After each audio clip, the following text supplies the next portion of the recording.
எனக்கு ஒரே ஒரு கேள்வி, சட்டம்ங்கிறது எல்லா மக்களுக்கும் பொதுவானதானே?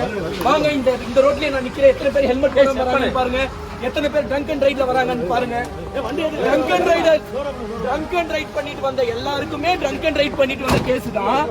ஆனா போனு காதுல வச்சு பேசலையே, நான் ஸ்பீக்கர்ல தானே வச்சு பேசுறேன். ஆனா எனக்கு யாரோட உயிருக்கு நான் பங்கு விளைவிச்சேன். போர்ச்சே கார் எடுத்துட்டு 2 பேர்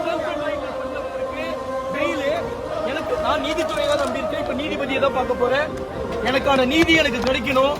அப்ப எதுக்கு வளரணும்? ஒரு சின்ன 23 வயசு பையன் எந்த ஒரு பாக்கியம் இல்லாம